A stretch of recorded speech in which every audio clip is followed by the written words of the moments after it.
Bonjour mes chers élèves. Aujourd'hui nous allons essayer de corriger un exercice relatif concernant le chapitre de l'investissement. Il s'agit donc de répondre à la question suivante. Parmi les actes ou les propositions suivantes, il faut répondre par vrai ou faux et justifier si ces actes-là représentent ou pas un investissement. La première proposition. Achat d'une voiture par un ménage. S'agit-il ou pas d'un investissement? Si oui, il faut justifier, sinon, il faut justifier. Deuxièmement, l'achat d'un photocopieur par une école privée.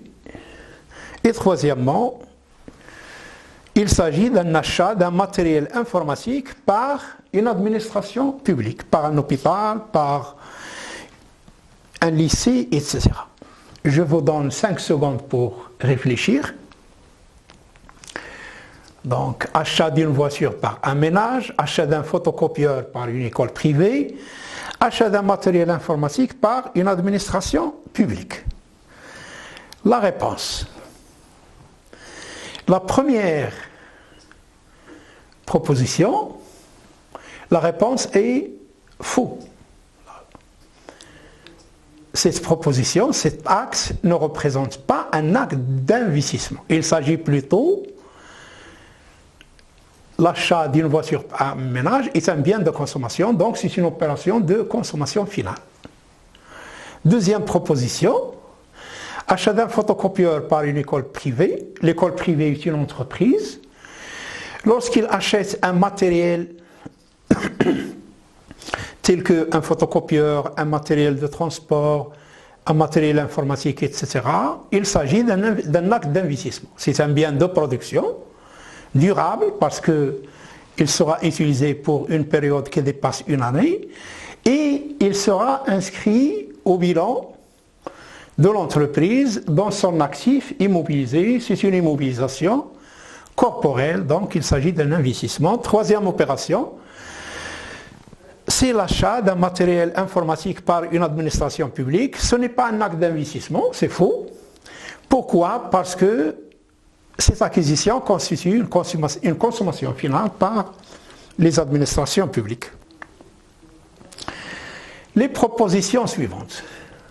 L'achat d'un camion par une entreprise, l'achat de matières premières par une entreprise, acquisition d'un logement par un ménage. Laquelle de ces trois propositions constitue un acte d'investissement? La réponse. L'achat d'un camion constitue un investissement. C'est une opération d'investissement. C'est un bien de production durable qui sera inscrit à l'actif immobilisé de l'entreprise.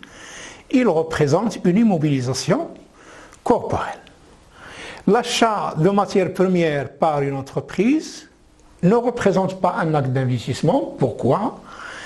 Parce qu'il constitue une consommation intermédiaire.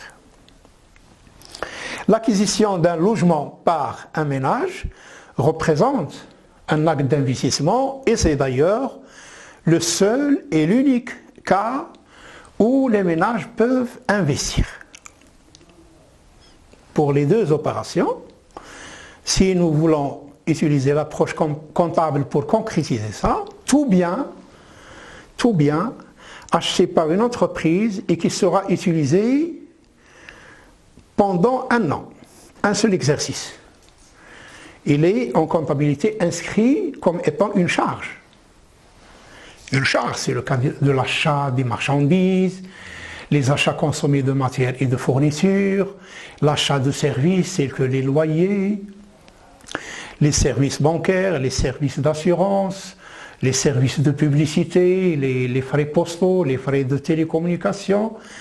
Ce sont des biens ou des services qui sont consommés pendant un seul exercice. Lorsqu'il s'agit d'acheter un bien qui sera utilisé pendant une durée qui dépasse une année, en comptabilité, on l'inscrit parmi les immobilisations et donc il constitue un axe d'investissement. Donc les biens qui sont achetés et comptabilisés dans la classe 2 représentent des biens immobilisés et donc constituent des actes d'investissement.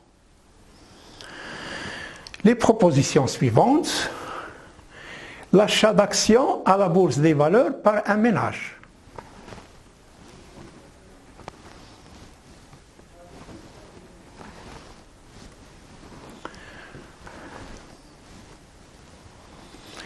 La construction d'un pont par une commune rurale. Construction d'une centrale thermique par une société étrangère au Maroc. L'achat d'actions à la bourse des valeurs par un ménage ne constitue pas un acte d'investissement. Il s'agit plutôt d'un placement et non pas un investissement. La construction d'un pont par une commune rurale constitue un investissement. C'est un bien durable réalisé par une entité publique, la commune rurale. Donc c'est un investissement public. Construction d'une centrale thermique par une société étrangère, c'est vrai, c'est un investissement, c'est un acte d'investissement et il s'agit d'un investissement étranger. Les propositions suivantes. Construction d'un hôpital par l'État. Achat d'un brevet d'invention par une entreprise marocaine. Achat de bétail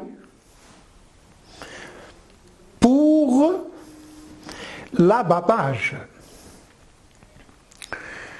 Est-ce que ces opérations constituent-elles un investissement? La réponse est la suivante.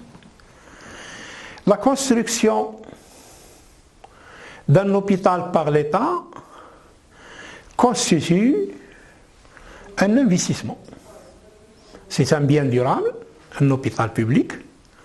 Il entre dans la catégorie des bâtiments et travaux publics. C'est un élément de la formation brute du capital, donc il s'agit d'un investissement public.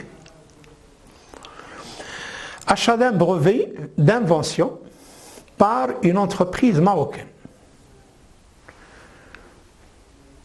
C'est vrai, il constitue un investissement. Il s'agit d'une immobilisation incorporelle.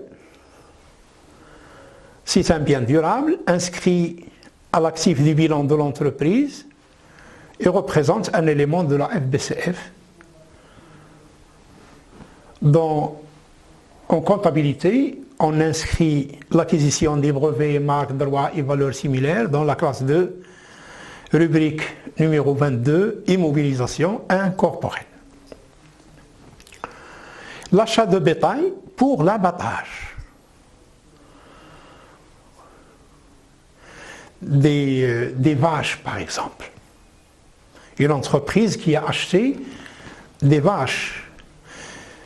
Ces vaches, l'acquisition de ces vaches pour destiner à l'abattage, représente-t-il un acte d'investissement ou non? C'est faux. Il s'agit d'une consommation intermédiaire. Si les vaches ont été achetées pour être revendues, il s'agit d'un achat de marchandises. Donc c'est une charge, un élément de consommation intermédiaire. Si il est acheté par une entreprise comme étant qui va les transformer pour vendre de la charcuterie par exemple, ça va constituer des matières premières. Ce sont des consommations de matières premières. Donc il s'agit d'une charge qui constitue une consommation intermédiaire. Par contre, l'achat de bétail de reproduction ou de trait, il constitue un acte d'investissement. Une vache qui sera donc détenue par l'entreprise parce qu'il est destiné à la reproduction ou pour produire du lait de trait. C'est un bien durable détenu par l'entreprise pour plus d'un an. Il est inscrit au bilan et il va figurer parmi les immobilisations corporelles, plus précisément dans la rubrique autres immobilisations corporelles. L'acquisition d'un fonds commercial ou d'un fonds de commerce par une boulangerie. Un fonds de commerce, vous avez déjà vu cette notion en droit. Le fonds de commerce est constitué par des éléments corporels et incorporels. Les éléments corporels, ce sont le matériel et l'outillage et les marchandises.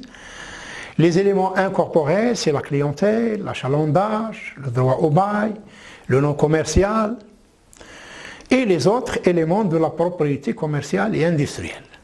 Est-ce que maintenant l'acquisition d'un fonds de commerce par une boulangerie constitue un acte d'investissement ou non? La réponse est oui. C'est un acte d'investissement.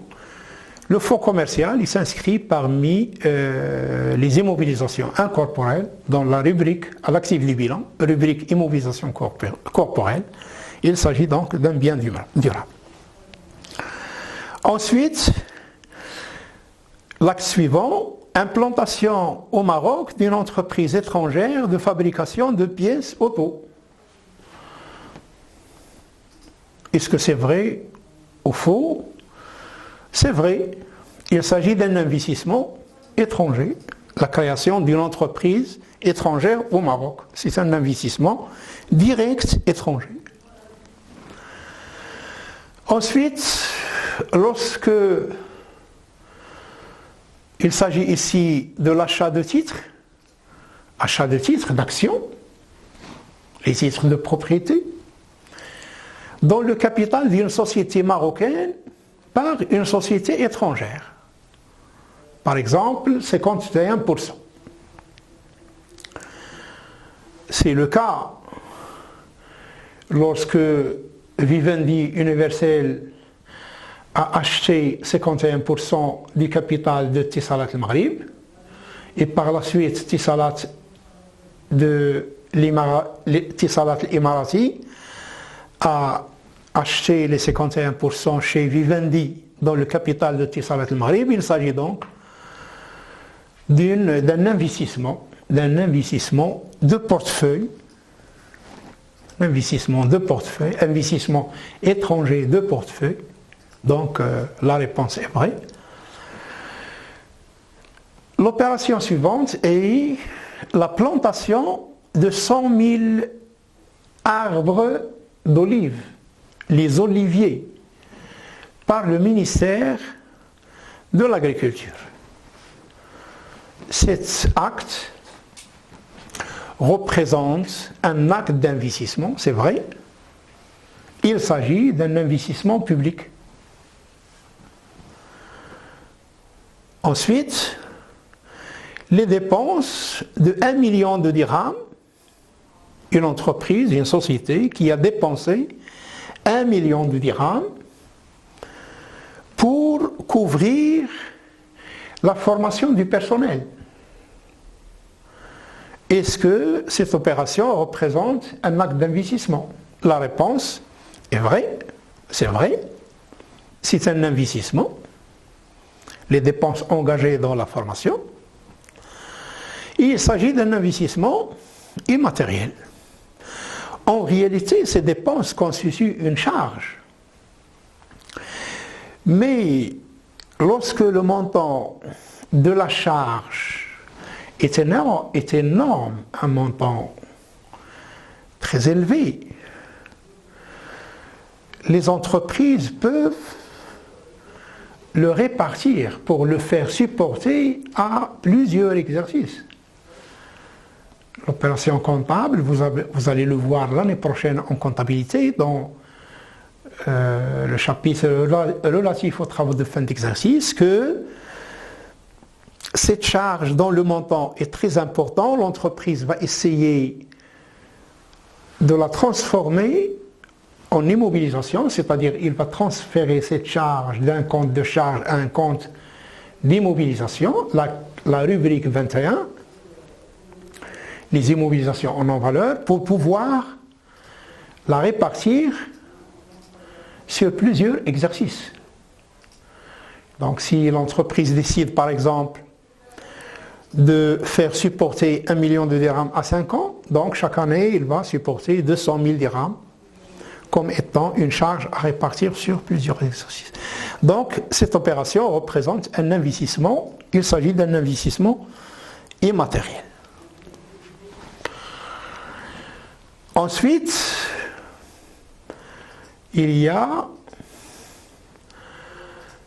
l'opération suivante, inscription au bilan d'une entreprise de 500 000 dirhams relative aux frais en recherche et développement. L'entreprise donc, il a engagé 500 000 dirhams. Pourquoi? Pour financer des travaux de recherche.